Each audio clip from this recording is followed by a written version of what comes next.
पिछले हफ्ते पोलैंड ने कहा था कि वह यूक्रेन को केवल पहले से सहमत हथियारों की डिलीवरी ही करेगा और अपने हथियारों के भंडार के पुनर्निर्माण पर ध्यान केंद्रित करना चुनेगा। श्री स्टोल्टेनबर्ग ने शुक्रवार को कोपेनहेगन में एक साक्षात्कार में कहा, मैं उम्मीद कर रहा हूं और मुझे विश्वास है कि यूक्रेन और पोलैंड यूक्रेन को सैन्य समर्थन पर नकारात्मक प्रभाव डाले बिना उन मुद्दों को संबोधित करने का एक रास्ता खोज लेंगे। यह घोषणा ऐसे समय हुई जब यूक्रेन के राष्ट्रपति वोलोडिमिर ज़ेलेंस्की ने कहा कि कुछ देश अनाज आयात पर प्रतिबंध के साथ अप्रत्यक्ष रूप से रूस का समर्थन करके एकजुटता का दिखावा कर रहे थे, जिसके बाद दोनों पड़ोसियों के बीच तनाव चरम पर था। राष्ट्रपति व्लादिमीर पुतिन ने यूक्रेन में भाड़े की लड़ाकू इकाइयों की देखरेख के लिए दिवंगत वैगन प्रमुख येवगेनी प्रिगोजिन के एक पूर्व सहयोगी को भर्ती किया। क्रेमलिन ने एक बयान में कहा, रूसी राष्ट्रपति ने गुरुवार रात को उप रक्षा मंत्री यूनुसबेक येवकुरोव के साथ आंद्रेई ट्रोशेव से मुलाकात की, जिन्हें उनके नामित दे ग्यूरे सेडोई या ग्रे हेयर के नाम से जाना जाता है। श्री पुतिन ने श्री ट्रोशेव से कहा, पिछली बैठक में हमने आपके बारे में स्वयंसेवी इकाइयों के गठन की देखरेख के बारे में बात की थी, जो विशेष सैन्य अभियान के क्षेत्र में सबसे पहले और सबसे महत्वपूर्ण विभिन्न कार्यों को पूरा कर सकती है। विशेष सैन्य अभियान को रूस यूक्रेन पर अपना आक्रमण कहता है। राष्ट्रपति ने कहा, आप स्वयं 1 वर्ष से अधिक समय से ऐसी इकाई में लड़ रहे हैं। आप जानते हैं कि यह क्या है, यह कैसे किया जाता है। आप उन मुद्दों के बारे में जानते हैं जिन्हें पहले से हल करने की आवश्यकता है ताकि युद्ध कार्य सर्वोत्तम और सबसे सफल तरीके से हो। यूक्रेन के फुटबॉल संघ ने यूईएफए के सदस्य देशों को पत्र लिखकर उनसे जूनियर रूसी टीमों के खिलाफ मैचों का बहिष्कार करने का आग्रह किया है। यूईएफए ने इस सप्ताह की शुरुआत में घोषणा की थी कि वह रूस को अंडर 17 स्तर पर बहाल करेगा। यह निर्णय फरवरी 2022 में मॉस्को द्वारा यूक्रेन पर आक्रमण के बाद यूरोपीय फुटबॉल के शासी निकाय द्वारा सभी रूसी पक्षों पर प्रतिबंध के बाद आया है। इंग्लैंड का फुटबॉल एसोसिएशन एफए उन राष्ट्रीय निकायों में से एक था जिन्होंने कहा था कि वे यूईएफए के फैसले के बावजूद अपनी टीमों को रूस से खेलने की अनुमति नहीं देंगे, और यूक्रेनी फुटबॉल निकाय ने अब सभी सदस्यों से भी ऐसा करने का आग्रह किया है।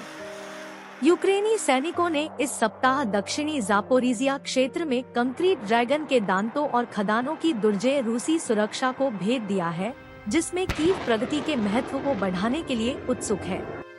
कुछ यूक्रेनी अधिकारियों का कहना है कि रोबोटाइन और वर्बोव के आसपास के दक्षिणी क्षेत्रों में धीमी लेकिन स्थिर प्रगति आज़ोव तट के साथ रूस से क्रीमिया तक प्रमुख सड़क और रेल मार्ग के अंतिम लक्ष्य में महत्वपूर्ण विकास है। लेकिन द इंडिपेंडेंट ने सैन्य सूत्रों से बात की है, जिसमें युद्ध क्षेत्र की योजनाओं में शामिल एक वरिष्ठ अधिकारी के साथ साथ अग्रिम पंक्ति के अधिकारी और सैनिक भी शामिल है, और उनमें से कुछ कम गुलाबी तस्वीर पेश करते हैं। इस बात पर सहमति व्यक्त करते हुए कि जवाबी कार्रवाई से लाभ हो रहा है, उन्होंने बड़े पैमाने पर यूक्रेनी हताहतों की संख्या के बारे में बताया और कहा कि रोबोटिन और वर्बोव के आसपास की सफलताओं के परिणामस्वरूप रूसी सेनाओं पर गहरी पकड़ नहीं बनी है, जो दुर्जय सुरक्षा की ट्रिपल परत का बचाव कर रहे हैं। हालांकि यूक्रेन की सेना के भीतर ज्यादातर निजी तौर पर इस बात की चर्चा बढ़ रही है कि रूस के कब्जे वाले क्रीमिया में लक्ष्य पर कीव के हालिया शानदार हमले प्रायद्वीप पर फिर से कब्जा करने के लिए एक साहसिक अभियान की प्रस्तावना हो सकते हैं। आस्कोल्ड क्रुशेल्निकी।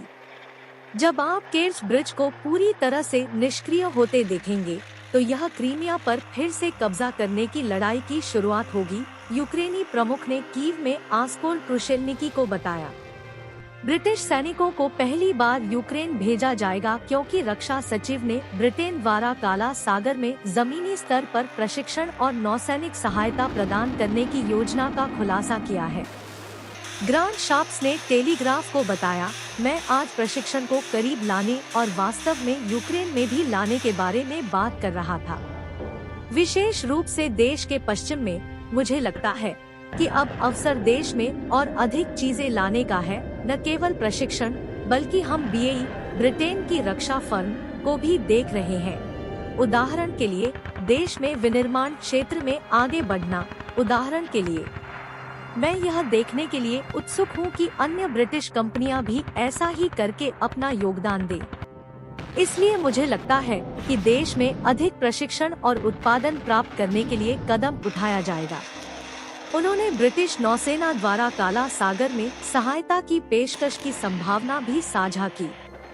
हमने पिछले महीने या इसके आसपास विकास देखा है। वास्तव में 2014 के बाद काला सागर में क्रीमिया में पहला और ब्रिटेन एक नौसैनिक राष्ट्र है, इसलिए हम मदद कर सकते हैं और हम सलाह दे सकते हैं, खासकर जब से पानी अंतर्राष्ट्रीय जल है। यह महत्वपूर्ण है कि हम ऐसी स्थिति को डिफॉल्ट रूप से स्थापित करने की अनुमति न दें कि किसी तरह उस पानी में अंतर्राष्ट्रीय शिपिंग की अनुमति नहीं है। इसलिए मुझे लगता है कि ऐसे बहुत से स्थान हैं जहां ब्रिटेन सलाह देने में मदद कर सकता है। मैंने इस सप्ताह राष्ट्रपति ज़ेलेंस्की और कई अन्य लोगों के साथ इस पर चर्चा की, श्री शार्प्स ने टेलीग्राफ को बताया।